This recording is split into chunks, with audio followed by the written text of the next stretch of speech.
Mateo capítulo 13, verso 31, es el texto que tenemos como lectura en esta enseñanza que vamos a compartir. Y dice: otra parábola les propuso diciendo: el reino de los cielos es semejante al grano de mostaza, que tomándolo alguno lo sembró en su campo. Amén. Eso es lo que dice el verso 31.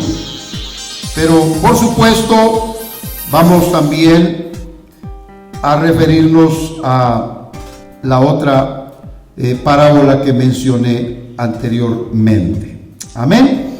Bendito el nombre del Señor. Y es la parábola de la semilla de mostaza. Gloria al nombre del Señor. Y también la de la levadura. Pueden sentarse, por favor. Alabado sea el nombre del Señor. Muy bien. Comenzando primero con la semilla de mostaza. La parábola trata de un árbol y esa enseñanza del Señor se centraliza precisamente en una diminuta semilla que crece para convertirse en una planta casi del tamaño de un árbol. Usted puede investigar por medio de la información que hay a través del internet y se va a dar cuenta que hay una planta que llaman Brassica nigra. Parece ser que la Biblia se refiere a esa planta cuando Jesús habló de la semilla de mostaza. La semilla es tan pequeña que puede pasar desapercibida. La puede poner en la palma de su mano y es algo muy pequeñito. Inclusive usted puede conseguir también en polvo el trabajo que hace la gente con esa semilla, que para algo ha de servir en lo que respecta al arte culinario. Pero, repito, a la vista humana, esa semilla es tan pequeña que pudiera ser ignorada. Sin embargo, el ejemplo es muy claro. Siendo tan pequeña la semilla, da al final el producto de un árbol crecido, de una planta alta, bastante elevada, aunque pertenezca a las grandes hortalizas, como se le llama a las plantas de esa clase. Es decir, es la mostaza negra, así se traduce Brassica nigra, la mostaza negra. Realmente, repito, no es un árbol, pero parece un árbol, es una planta de hortaliza y se considera que es tan bastante, ¿cómo es la palabra? Bastante cupida, bastante cubierta de hojas y de ramas, que los pájaros se posan sobre esa planta para comer sus semillas. Algunos pájaros también buscan esa planta para hacer sus nidos. Y, por supuesto, la parábola que leemos en Mateo capítulo 13 es bastante corta. Usted lo puede leer en cuestión de segundos, ¿verdad? Usted puede ver que esta semilla, vamos a ver en el verso 31, es un grano de mostaza que lo tomó alguien, lo sembró en su campo. Y dice, la cual es la más pequeña de todas las simientes, mas cuando ha crecido es la mayor de las hortalizas y se hace árbol, que vienen las aves del cielo y hacen nidos en sus ramas. Claro, obviamente, esta parábola también tiene una gran reflexión para nosotros y esconde, proféticamente hablando, verdades del reino de Dios que Jesús quiso compartir a sus discípulos. Hoy lo leemos en la Biblia y tanto usted como yo debemos estar interesados en saber de qué trata. Porque obviamente es muy gráfica la enseñanza, porque en la realidad natural el crecimiento nunca se puede ver por el tamaño de la semilla. El tamaño de la semilla puede ser muy grande y quizá el producto al final sea pequeño. En este caso es algo fuera de lo común. Y Jesús tomó esta enseñanza de lo natural para darnos una realidad espiritual del crecimiento del reino de Dios. ¿De qué forma, pastor? ¿Cómo es que podemos interpretar la parábola de la semilla de mostaza? Y es que tenemos que ver primero que se revela la siembra del mensaje apostólico original. Porque cuando comenzó el Evangelio, comenzó a través de los labios de Jesús. Y después siguió predicado por los apóstoles. Tiene prácticamente el mismo origen de enseñanza de la parábola del sembrador y de la parábola del trigo comparado con la cizaña. Así que la semilla de mostaza es la tercera parábola que compara semillas en relación al reino de Dios. Pero cuando comenzó el Evangelio, lo primero comenzó a echar raíces. Con el correr del tiempo vino la germinación de ese mensaje cristiano y obviamente se empieza a dar a conocer lo que es esa siembra. Vuelvo a insistir, con el tiempo, porque hay un desarrollo de tiempo, el Evangelio extendió sus ramas en el mundo de una forma normal de crecimiento de acuerdo a la categoría de su semilla. Repito, si usted ve la semilla de mostaza, nunca imaginaría que una pequeña y diminuta semilla puede dar a luz un árbol grande. Así el Evangelio, predicado por una persona, nunca imaginó que pudiera llegar después de 2000 años a tener fruto en el mundo entero. Pero así es, el Evangelio ha corrido por generaciones, por siglos, y ha permanecido hasta el día de hoy. Y sabe, no va a terminar el Evangelio con la condición que el mundo quiere poner, con la persecución que la gente le quiere dar. Al contrario, seguirá estando en el mundo porque es la luz para las naciones. Alabado sea el nombre del Señor. Amén. Repito, es importante tomar en cuenta el origen pequeño del Evangelio para revelar un desarrollo del reino de los cielos de una manera grande, porque la verdad no puede quedar oculta. Tiene que manifestarse, tiene que evidenciarse. Ahora, ¿qué significa el resto de la explicación de la parábola?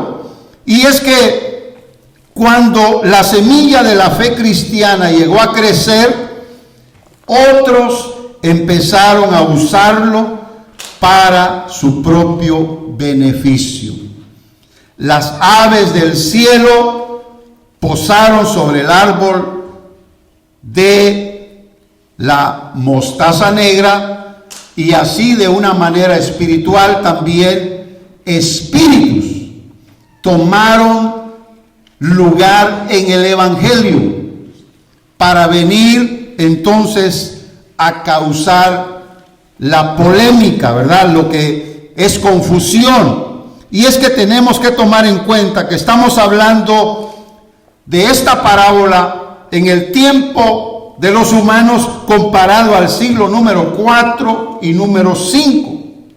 Acuérdese que empezó a surgir el poder de la religión por el Estado, por mandato de gobierno.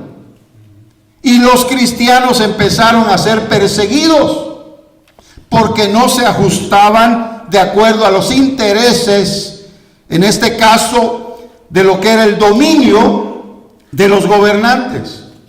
Y empezó entonces el evangelio a sufrir de alguna manera persecución y tomó lugar la fuerza de la religión popular, como que aparentemente estaba muriendo el verdadero evangelio. Sin embargo, es parte de lo que el Señor enseñaba aquí, porque el evangelio no es anormal. Así como el árbol de la mostaza negra no es anormal en su crecimiento, es natural, puede crecer como una planta grande parecido a un árbol. Así es el evangelio, no es anormal.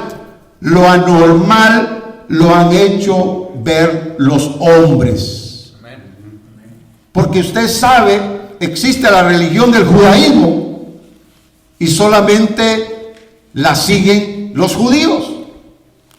La de los musulmanes, solamente los de los países donde ha llegado esa religión. Pero cristianismo, sin embargo, yo creo que si hay 50,000, para dar nada más una cantidad de referencia, estaría yo hablando de poco. ¿Cuántas corrientes, cuántas doctrinas, cuántas insinuaciones, desvíos, confusión, engaño, mentira, distorsión no ha habido del evangelio único que trajo el Señor Jesucristo?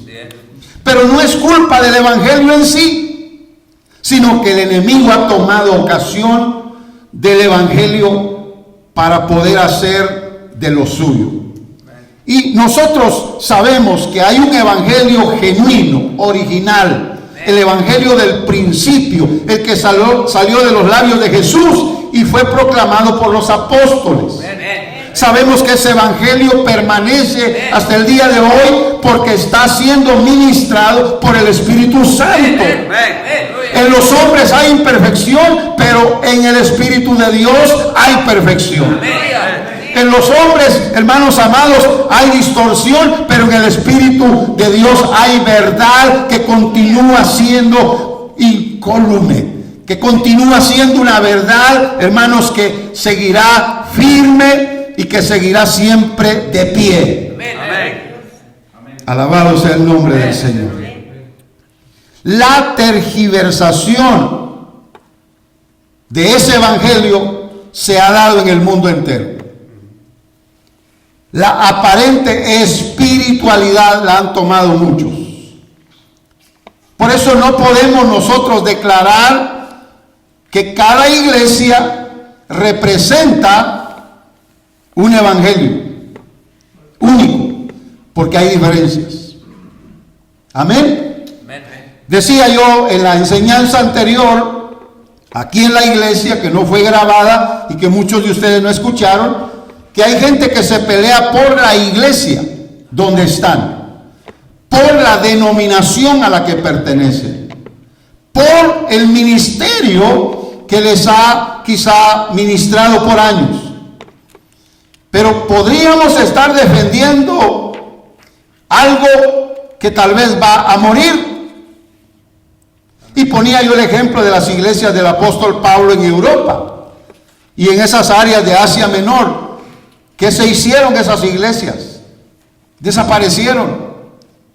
Grandes avivamientos, cientos de años después en Europa, también desaparecieron. Aquello que lograron los reformadores, aquello que hicieron los que movieron un evangelio de poder, ¿dónde está?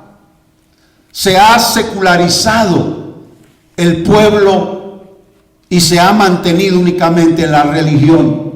Así hay muchos en las congregaciones. Secularmente hablando, viven como cualquier otro, pero no están realmente identificados con una fe firme y sólida. Puede muchas veces, como decimos vulgarmente, bailar al son que le toquen. Cuando les conviene, cuando representa de alguna manera un interés de ganancia, los hombres se hacen de identidad de una iglesia, de un evangelio, de una doctrina. Eso no es la verdadera iglesia. La verdadera iglesia sufrió, aunque se encuevaban porque querían guardar sus vidas, y aunque eran perseguidos, sin embargo mantenían una fe firme y sólida, guardando la palabra de Dios. ¿Por qué los descubrimientos en estos últimos años, desde el siglo XX a este siglo XXI, han manifestado que esa iglesia, a pesar de lo que sufrió, mantuvieron siempre la prioridad y relevancia que tiene la Biblia, las Escrituras y las profecías del Antiguo Testamento como algo importante para ellos? Porque así era. Y esos cristianos no eran cristianos de azúcar, no eran cristianos de chocolate, no eran cristianos, hermanos, que se amedrentaban por cualquier cosa. Estaban dispuestos a morir por su fe, a ser mártires por el evangelio de Cristo. Y yo creo que nosotros, hermanos, no hemos sufrido hasta derramar sangre por el evangelio que creemos. Por lo tanto, que no nos bote ninguna cosa tan pequeña dentro de lo que es la fe cristiana. Que no nos demos por vencidos por algo tan simple, que mantengamos nuestra fe en alto como lo más importante. Amén. El tiempo seguía avanzando y vemos que la parábola de la levadura de Mateo 13:33, que usted ahí lo puede leer, y dice: otra parábola les dijo, el reino de los cielos es semejante a la levadura que tomó una mujer y escondió en 3 medidas de harina hasta que todo quedó leudado. Ahí termina la parábola, un solo versículo. ¿No le parece tan interesante que en algo tan pequeño puede consistir algo grande? Puede permanecer algo para la eternidad. Y es cierto, aunque Jesús lo dijo hace cientos de años, esto llegó también a tener una realidad en el siglo V hasta el siglo número 14. Imagínense cuántos años pasaron. Cientos de años. ¿Qué representa la parábola de la levadura? Si la semilla de mostaza representa con el tiempo una distorsión del evangelio, la levadura representa una mezcla del evangelio, debido a lo que la parábola explica. Vamos a ver acá la levadura. Ustedes saben que es usada comúnmente para la elaboración del pan. Es el nombre que se le ha dado a las sustancias fermentadas que contienen microorganismos que, al ser mezcladas o revueltas con otras, tienen un efecto de crecimiento integral más de lo normal. Cuando mi esposa Bella ha hecho pan, me ha mostrado la masa, la pone en un contenedor pequeño, tapa el recipiente y dice: esperemos un rato para que pueda entonces la levadura a fermentar toda la masa. Y cuando volvemos a los minutos, ella destapa ese contenedor y entonces veo yo la masa, hermanos, bien crecida, aumentada de tamaño y hasta de peso. Y entonces dice, ya está listo. O a veces me dice, esperemos otros minutos más, que crezca más. ¿Verdad? Porque le voy a decir algo, que la levadura es el responsable de generar ese mayor cuerpo a la masa, y es más, de darle también mayor sabor. ¿Dicen amén? Cuando se mezcla con otras sustancias, ¿verdad? Y así es como se preparan alimentos deliciosos. Por lo tanto, a la levadura se le considera como uno de los elementos más importantes en la cocina o en el arte culinario, como ya lo mencioné. No se sabe exactamente cuándo se descubrió la levadura. Se considera que los egipcios fueron los primeros que lo usaron de una manera casual, accidental.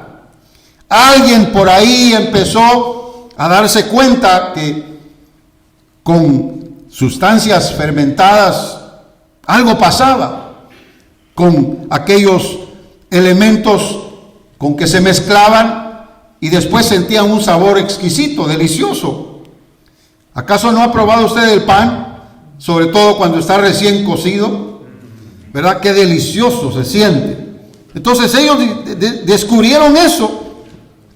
Y entonces, pues dijeron, vamos a usar levadura para que podamos cocinar y así aumentemos la cantidad de lo que vamos a producir. Amén. El producto final siempre dio buen resultado.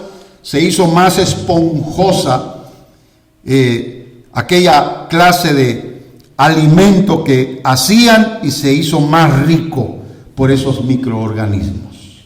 Amén. Ahora usted sabe que va a la tienda y busca la levadura, ahí está, en polvo, diferentes marcas, diferentes tamaños del producto, depende cuánto vaya a usar. Hay algunos que quizá no las sepan usar continuamente, pero eso se mueve, hermanos, y es, usted sabe, lo más caro, una pequeñita galleta así, de este tamaño, aproximadamente de unas 3 pulgaditas, ¿acaso no le cuesta mucho dinero? Amén. Así que yo voy a este plano porque también la levadura en la Biblia nos enseña un principio, y basado en ese principio vamos a interpretar esa parábola. Mateo escribió en el capítulo 16, verso 6, que Jesús dijo: mirad y guardaos de la levadura de los fariseos y de los saduceos.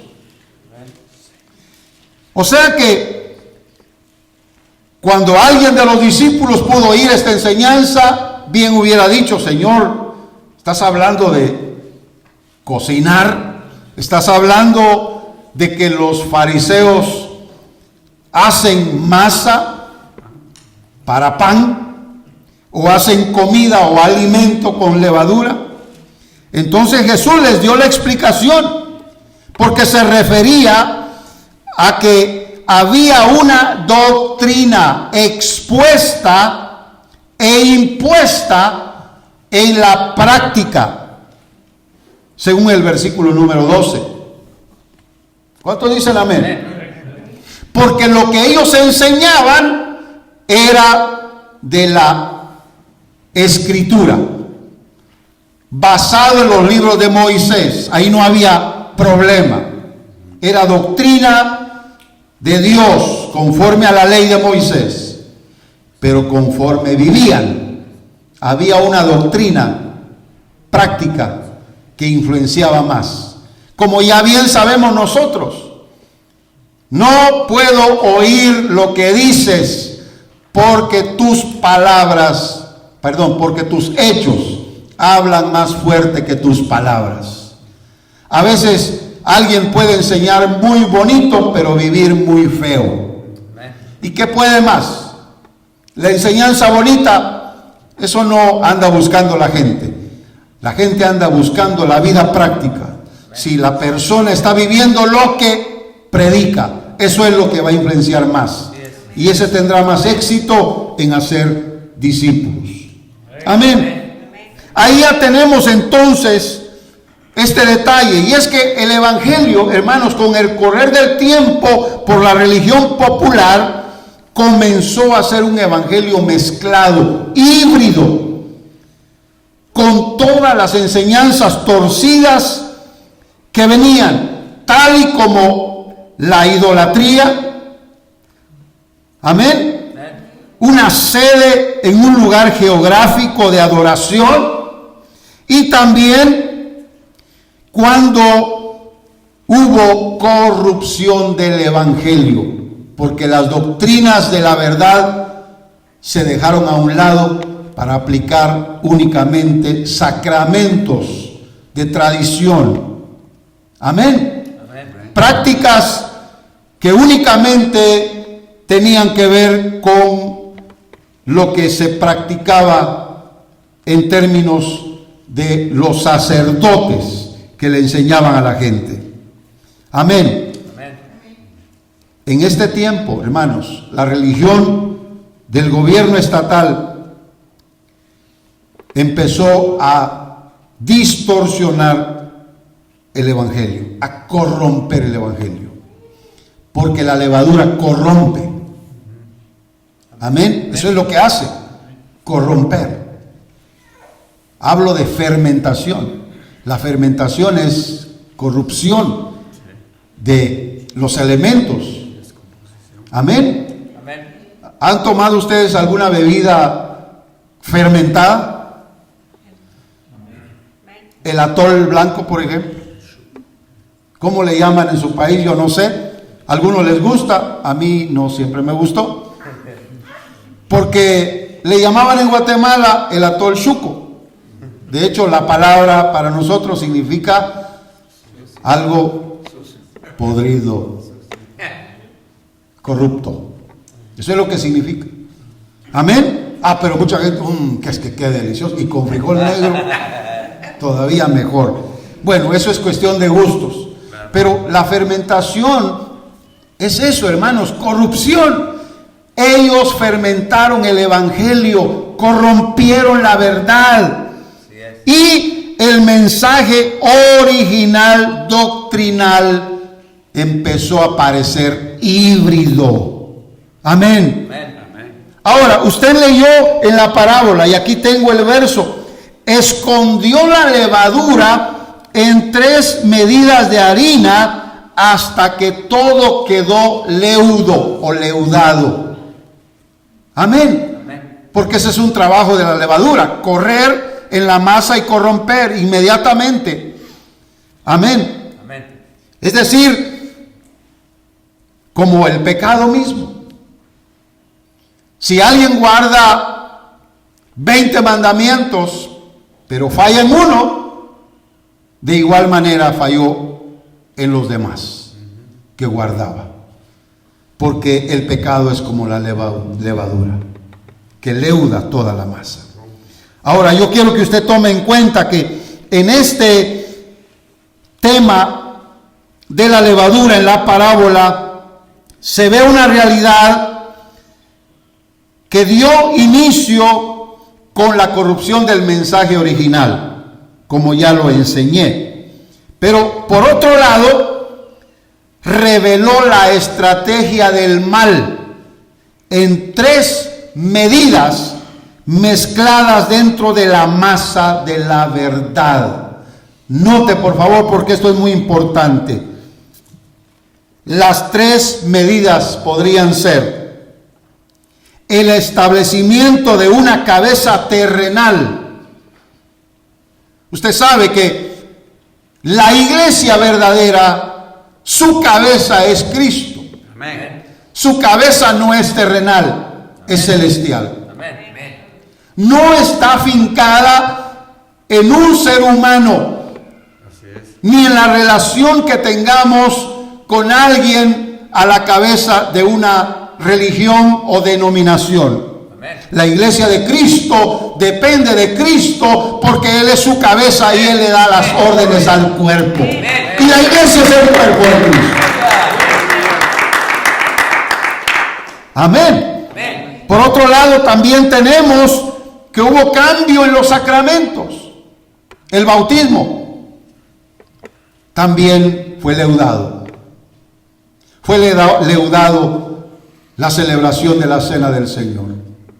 Se cree en muchas religiones lo que es la transubstanciación, que cuando uno come el pan, come el cuerpo de Cristo, que cuando uno toma la copa, toma la sangre de Cristo, literalmente, lo cual no es cierto.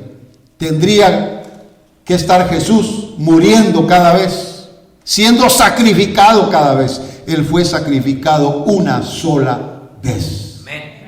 Por lo tanto, cuando comemos en representación de su cuerpo el pan y en representación de su sangre el jugo de la uva para la comunión con Él, por lo que Él logró por nosotros en la cruz del Calvario. No creemos en esa doctrina de la transubstanciación. La palabra lo dice, esa misma palabra o frase o término lo dice, como que se transforma la sustancia en algo que no creemos que sea una realidad. Amén. Ese sería el leudo número 2. Y el número 3 sería también el sistema litúrgico materializando la presencia de Dios en el pan y en el vino, igual como el bautismo de infantes. ¿Cuántos dicen amén? Amén. Y, por supuesto, de esta manera es como vemos nosotros esta realidad. Cómo se distorsionó con 3 medidas todo. Oh, ellos creen en Jesús, sí, pero es un Cristo diferente, que no hay necesidad de llevarlo cargado. Es un Cristo diferente porque es nada más alguien que representa lo que hizo, y quien realmente es la cabeza es el que está al frente de la organización o la religión a nivel mundial. La corrupción se dio desde el siglo número 5 hasta el número, hasta el número 14. Hasta ahí se dio. Porque la reforma comenzó con Martín Lutero, cuando él se rebeló contra la Iglesia del Estado y toda la liturgia y práctica que ellos tenían. Obviamente él no cambió todo, siguió siendo un sacerdote, siguió teniendo ciertas prácticas, siguió fomentando de alguna manera algunas otras enseñanzas de esa religión, pero se rebeló contra la supuesta cabeza de la iglesia y sacramentos que ellos habían cambiado. No se olvide que la gente pagaba para recibir el perdón de pecados. Quien más dinero tenía, más santo parecía, porque podía pagar más por sus pecados que los que eran más pobres. ¿Se da cuenta? Eso lo vio Martín Lutero, y por esa razón es de que su historia es tan importante en el comienzo de la Reforma. Todos los meses de octubre se celebra. Ya pasa de los 500 años de la Reforma.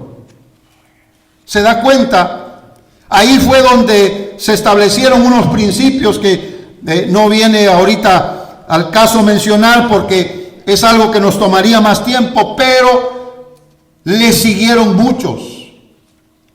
Y como él fue perseguido y lo querían matar, hubo alguien que lo escondió en un castillo Y ahí encerrado por muchos años se dedicó a traducir la Biblia al idioma alemán, que era el idioma de este hombre. Era músico también, como un buen sacerdote, ¿verdad? Muy lleno de sabiduría y conocimiento. Inclusive fue escritor de algunos himnos que todavía se cantan en iglesias tradicionales, como el titulado Castillo Fuerte, basado en uno de los salmos de la Biblia. Martín Lutero arriesgó su vida y de ahí en adelante la Reforma tomó fuerza y fueron ganando terreno. Inclusive las iglesias donde dominaba la religión popular fueron tomadas por ellos a través de debates. Muchos nombres sobresalen en los héroes de esa reforma del siglo número 15, porque ellos fueron los que lograron traer un avivamiento más para la iglesia. Y muchos salieron y muchos se dieron entonces al Evangelio de Cristo, buscando otra vez la verdad revelada de la palabra de Dios. Alabado sea el nombre del Señor.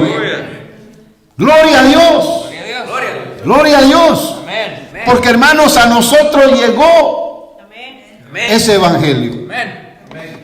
Lo triste es de que, como todo movimiento a nivel humano, y como el enemigo está presto para poder atacar siempre con sus engaños y sus mentiras, todo aquello que pasó en Europa se volvió a enfriar. Y empezó otra vez la persecución. Así fue como vinieron los llamados cuáqueros de Europa a países como América. Aquí se establecieron. Aquí fue donde empezaron ellos con toda libertad a enseñar inclusive el Evangelio a los originarios de estos lugares. Sí hubo Evangelio aquí y hubo también iglesias con ministros que predicaban la palabra de Dios. Y esto trajo un avivamiento grande a esta nación de Norteamérica. Y de aquí salió para Latinoamérica. Y ustedes saben que el Evangelio no se ha detenido.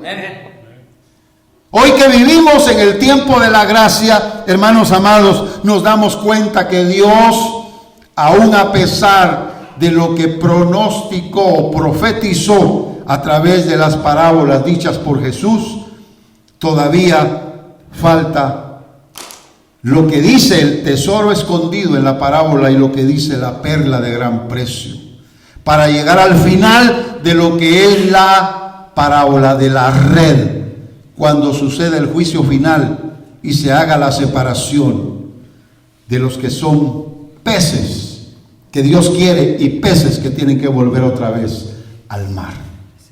Amén. Amén. Así que estamos viviendo, hermanos, en los tiempos finales, por supuesto. Y estamos viendo también que se está cumpliendo la palabra profética, porque las parábolas son profecías del Señor. Amén. Él buscó la forma más fácil de enseñarlo. Amén. Y resulta que eso ha sido una realidad en el correr del tiempo. Por eso tenemos que volver a estas enseñanzas y darnos cuenta que son tesoros de la profecía para la iglesia de Cristo universal. La iglesia que está esperando la manifestación de su amado. La iglesia que va a ser limpia y se va a presentar sin mancha y sin arruga cuando el Señor venga por ella. Por eso, hermanos, tiene un gran sentido, y yo no voy a descansar hasta que esto puedan ser escuchado por muchos oídos. Porque al final de cuentas, el que tiene oído para oír, va a oír. Y aún el que tenga ojos para ver, Cuando no quiera ver, no va a ver nada. Pero nosotros sí queremos ver y queremos oír. Y sobre todo queremos entender.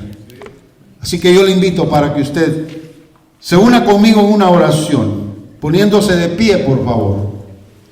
Y vamos a cerrar pidiéndole al Señor que nos permita vivir en este tiempo sabiendo que hay aves del cielo que pueden posarse sobre este evangelio. Tenemos que echarlos fuera.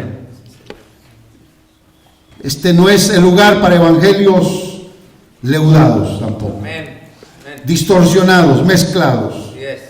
Este es el lugar para un evangelio genuino, original, con la pureza de la verdad. Yo quiero un evangelio así. Usted levante sus manos y crea conmigo que vamos a tener la verdad de Dios, mientras nuestro deseo sea también genuino y original. Mientras también nosotros estemos dispuestos a pelear y aún hasta morir por este evangelio.